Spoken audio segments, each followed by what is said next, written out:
नमस्कार दोस्तों, मैं पंकज सर स्वागत करता हूं अपने YouTube चैनल मैथ क्लासेज में पंकज सर में। दोस्तों आज आपने थंबनेल में क्या देखा कि गांव के कोचिंग में कक्षा 5 से लेके 8 तक के बच्चों को मैथ में क्या क्या सिखाएं।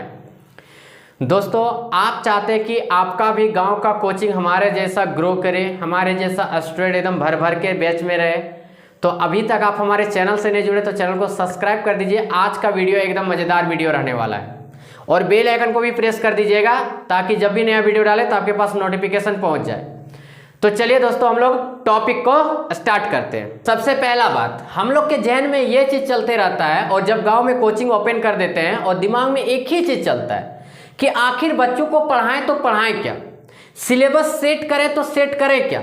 खास करके उन कोचिंगों का बात हम करेंगे जो कंबाइंड पढ़ाते हैं।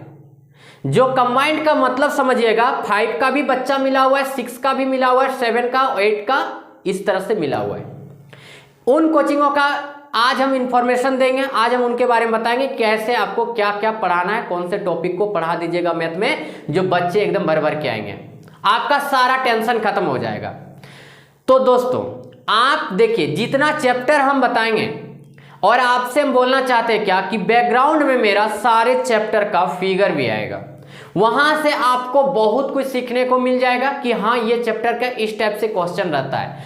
कहीं भी वीडियो यदि आपको गलत लगेगा तो आप वीडियो छोड़ के चल जाइएगा, ठीक है। आइंदा मेरा वीडियो देखिएगा नहीं, लेकिन हाथ जोड़ के विनती करते हैं कम से कम अपने पूरा 24 घंटा का 10 मिनट का टाइम दीजिए हमको, मात्र 10 मिनट का समय लेंगे, उससे भी कम समय लेंगे पूरा अच्छा समझाने के लिए। जैसे कि हम लोग कोचिंग स्टार्ट किए, बहुत सारे बच्चे बैठे हुए रहते हैं, कोई बोलते हैं सर बुक से पढ़ा दीजिए, कोई बोलते हैं क्या कॉपी से पढ़ा दीजिए, और हम लोग का समस्या चलते रहता है क्या इसको पढ़ाते हैं तो वो बच्चा छूट जाता है, वो बच्चा छूट पढ़ाते तो ये बच्चा का छूट जाता है। अच्छा से ना तो होमवर्क दे पाते हैं ना तो कुछ कर पाते हैं। देखिए जब हम भी अपने गांव में कोचिंग खोले थे तो उस समय क्या किए थे कि सबसे पहले मैंने क्या किया था कि सबसे अलग करने का कार्य किया और खुद से सिलेबस सेट करने लगे। सिलेबस सेट करने का मतलब समझिएगा कि ऐसा ऐसा टॉपिक ही सेट करेंगे हम ताकि कोई भी क्लास का बच्चा हो, जैसे 6 का हो, 7 का हो या 8 का हो, कोई भी क्लास का बच्चा हो तो उनका आराम से कोई भी चैप्टर का बेसिक उनके पास रहेगा। एक बार केवल एक आध क्वेश्चन आप बता दीजिएगा तो बुक का भी बना लेगा। तो आपके कहने अनुसार यदि आप हमको बोलिएगा, कमेंट कीजिएगा कि क्या सर बुक से पढ़ाना नहीं चाहिए, बुक से एनसीईआरटी बुक से पढ़ाना आपका अनिवार्य है। सरकारी स्कूल के बच्चे को यदि आप ट्यूशन दे रहे हो तो उनको तो एनसीईआरटी पढ़ाना जरूरी है। आपका इंग्लिश मीडियम का है, कोई भी क्लास का है, लेकिन आपको बुक से पढ़ाना जरूरी है। लेकिन उन बच्चों का बात करेंगे जो कंबाइंड में पढ़ रहे हैं तो उनके लिए आप मैथ में कुछ टॉपिक के बारे में चर्चा करने वाले हैं। उस टॉपिक को, उतने चैप्टर को आप सिलेक्ट कीजिए, खुद से क्वेश्चन सेट कीजिए ताकि ऐसा लगे कि नहीं लगभग 1.5 महीना का सिलेबस सेट किए हम, बच्चों का बेसिक भी स्ट्रॉन्ग हो गया, ठीक है। विश्वास कीजिए 1 महीना इस तरीका से आप पढ़ा के देखिए, यदि आपके कोचिंग में कुछ परिवर्तन नहीं आया तो आप हमको जिंदा चौराहा में लटका दीजिएगा। सही बात बोल रहे हैं। लेकिन बात क्या हो गया कि जितने भी तरीके बताएंगे सारे तरीके से आपको पढ़ाने पड़ेंगे और अपने आप को जांचना पड़ेगा कि सभी बच्चे हमारे सीखने सके कि नहीं। तो चलिए हम टॉपिक को शुरू करते हैं और कौन सा टॉपिक आपको पढ़ाना पड़ेगा उसके बारे में चर्चा करते हैं।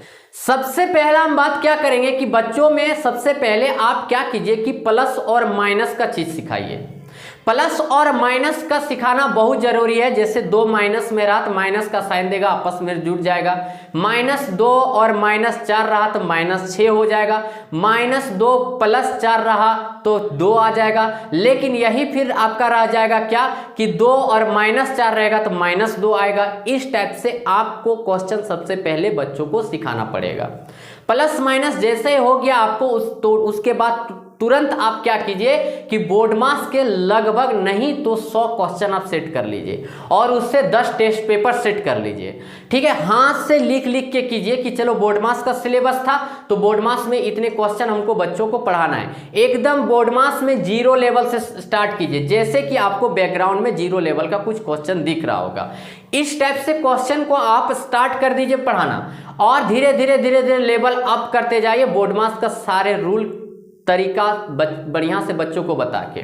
ठीक है, ये बोर्डमास का कहानी हो गया। सेकंड आपको क्या शुरू करना है, दशमलव वाला जोड़ घटाव गुना भागा, ये सब सारे चीज आपको सिखाने पड़ेंगे। ठीक है, भिन्न का जोड़ भिन्न का घटाव ये सब तो जनरली बच्चा 5-6 के बच्चे को अच्छे तरीके से आता है, नहीं आता है थोड़ा मोड़ा सिखा दीजिए। ठीक है, और वो बोर्डमास के अंदर ही आ जाएगा। नेक्स्ट टॉपिक जो आपका आ गया एलसीएम और एचसीएफ, ये आपको बच्चों को सिखाना बहुत जरूरी है। ठीक है, एलसीएम निकालने के लिए सिखाइए, फिर एचसीएफ निकालने के लिए सिखाइए, भाग विधि से सिखाना बहुत जरूरी है। नेक्स्ट टॉपिक के बारे में चर्चा करते हैं, वास्तविक संख्या। वास्तविक संख्या में कौन कौन से टॉपिक आपको पढ़ाने उसके बारे में एक बार ध्यान से सुनिएगा। आपको प्राकृत संख्या के बारे में पढ़ाना होगा, परिमेय संख्या हो गया, अपरिमेय संख्या हो गया, सम संख्या हो गया, विषम संख्या हो गया, भाज्य संख्या हो गया, अभाज्य संख्या हो गया, ये सब के बारे में अच्छे से जानकारी आपको बच्चों को देना है। ठीक है, स्थानीय मान किसे कहते हैं, जातीय मान किसे कहते हैं, ये भी चीज आपको बच्चों को बढ़िया से सिखा देना है। ये हो गया आपका वास्तविक संख्या का कुछ पॉइंट। अब आते हैं नेक्स्ट टॉपिक, आपको क्या पढ़ाना है। जितने भी टॉपिक बता रहे हैं, यदि इसके रिलेटेड आप यदि खुद से क्वेश्चन सेट कर करके एक नोट्स टाइप का बना लेते हैं तो विश्वास कीजिए आपका कोचिंग में बच्चों की संख्या भी बढ़ेगी और आपका कोचिंग भी ग्रो करेगा, आपकी इनकम भी अच्छे खासे आएंगे। नेक्स्ट आ जाता है टॉपिक दोस्तों लीनियर इक्वेशन।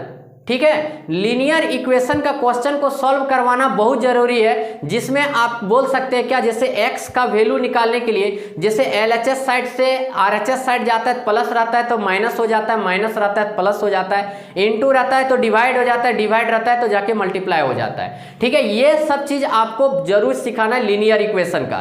तो लीनियर इक्वेशन का मतलब समझ रहे होंगे, रेखिक समीकरण। ठीक है, इसी से आपको बहुत सारे क्वेश्चन, बहुत सारे टाइप के क्वेश्चन आपको बच्चों को सिखाने हैं। ठीक है, नेक्स्ट टॉपिक पर आते हैं। नेक्स्ट आपको क्या पढ़ाना है, सो अलजेब्रा चैप्टर। अलजेब्रा चैप्टर में आप देखिए बात क्या हो गया कि जब हम लोग बच्चों को जोड़ घटाव गुना भागा सिखा देते हैं तो हम लोग को लगता है कि नहीं बच्चा अच्छा खासा तेज हो गया कि ये भिन्न का जोड़ बना दे रहा है, जोड़ घटाव बना दे रहा है। लेकिन वही बच्चे को जब 2x² + 3y प्लस क्या कर देते हैं, 2x² + y + 4x कर देते हैं और ये संख्या को जोड़ने के लिए बोलते हैं तो वो लोग जोड़ नहीं पाएंगे। सबसे पहले इसमें आपको चर संख्या और अचर संख्या किसे कहते हैं ये चीज आपको बताने पड़ेंगे बच्चों को। ठीक है, बेसिक कॉन्सेप्ट आपको देना पड़ेगा। नेक्स्ट टॉपिक आपका आ जाता है क्या, वर्गमूल और घनमूल निकालने के लिए। ठीक है, ये बताना बहुत जरूरी है। वर्गमूल जो है भाग विधि द्वारा भी सिखाइए और आप अभाज्य गुणनखंड विधि द्वारा भी सिखाइए और घनमूल सिखाइए। लेकिन दोस्तों वर्गमूल और घनमूल पढ़ाने से पहले आप क्या कीजिए, 1 से लेके 40 तक का स्क्वायर और 1 से लेके 40 तक का क्यूब जरूर याद करवा दीजिए। और टेबल तो लगभग सभी बच्चे का हम लोग कोचिंग में 20 तक याद करवा ही देते हैं। चलिए नेक्स्ट टॉपिक में क्या पढ़ाने के लिए बोला गया उसके बारे में सुनते हैं। अनुपात और समानुपात, एकदम सिंपल क्वेश्चन से स्टार्ट कीजिए। रेशियो एंड प्रोपोर्शनल में एकदम सिंपल सा क्वेश्चन स्टार्ट कीजिए ताकि बच्चों को अच्छे से समझ में आए, बढ़िया तरीके से बनाने सकेंगे। उसके बाद आपका आ जाता है लाभ और हानि चैप्टर। लाभ और हानि चैप्टर में जिस टाइप का क्वेश्चन पीछे दिख रहा है इस टाइप का क्वेश्चन सिंपल क्वेश्चन आपको बच्चों को पढ़ाना बहुत जरूरी है। जैसे एक कलम को हम 150 रुपया में खरीदे और 140 रुपया में बेच दिए तो लाभ हुआ कि हानि हुआ, और हानि हुआ तो कितना का हानि हुआ और हानि प्रतिशत निकालिए। इस टाइप का क्वेश्चन आपको बताने बहुत जरूरी है। 10 कलम को मैंने 30 रुपया में खरीदा तो 5 कलम का कितना दाम होगा, इस टाइप का क्वेश्चन आपको पढ़ाना बहुत जरूरी है। नेक्स्ट टॉपिक आपका आ जाता है क्या, प्रतिशत चैप्टर यानी परसेंटेज। ये भी चैप्टर आपको पढ़ाना बहुत अनिवार्य है और बढ़िया से आपको पढ़ाना है। नेक्स्ट चैप्टर आपका आ गया क्षेत्रफल चैप्टर, जो एरिया निकालने के लिए रहता है। उसके बाद एक चैप्टर और आता है आपका आयतन। ठीक है, पृष्ठीय क्षेत्रफल और आयतन यानी क्या, आपको सिलेंडर के बारे में अच्छा से डायग्राम छाप के बताना है, गोला के बारे में बताना है, कौन के बारे में बताना है, यानी शंकु वगैरह सब के बारे में अच्छे से आपको बच्चों को पढ़ाना है। तो इतने सारे टॉपिक हो गए। सारे टॉपिक को यदि आप नोट कर लिए और इससे रिलेटेड आप क्या करते हैं कि आप क्वेश्चन अच्छा से सेट कर लेते हैं, 10 टेस्ट पेपर सेट कर लेते हैं। कोई भी चैप्टर को पढ़ाने से पहले सबसे पहले उसका बेसिक देना है। तो दोस्तों अब इसका आगे तैयारी कैसे कीजिएगा चलिए हम बताते हैं। जैसे कोई भी चैप्टर आपको पढ़ाने हो गया, ठीक है, कोई भी चैप्टर आपका पढ़ाने यदि हो गया अच्छा तरीका से, तो सबसे पहले क्या करना है कि आपको टेस्ट लेना है। टेस्ट के मार्क्स आपको बच्चों को बताना है, तुरंत रिजल्ट चेक करके दे देना है। अब उस कॉपी में आपको देखना है कि कौन से बच्चे अच्छे से पढ़ के नहीं आए थे या कौन से बच्चे अच्छे से टेस्ट नहीं देने सके, उनको आपको सैटरडे या संडे को एक्स्ट्रा क्लास दे देना है। तो इस प्रकार से आप मेहनत करते हैं बढ़िया से, एकदम ईमानदारी से, तो आप 110% अपने जीवन में सफलता जरूर हासिल कीजिएगा। ठीक है, तो इतने सारे टॉपिक हो गए कि कक्षा 5 से लेके 8 तक के बच्चों को मैथ में कौन से टॉपिक को पढ़ाना है। दोस्तों यदि वीडियो अच्छा लगा होगा और अभी तक चैनल से नहीं जुड़े हो तो चैनल को सब्सक्राइब कर दीजिए, लाइक कर दीजिए और बेल आइकन को प्रेस कर दीजिए। चलिए सर, थैंक यू, धन्यवाद, जय हिंद, जय भारत।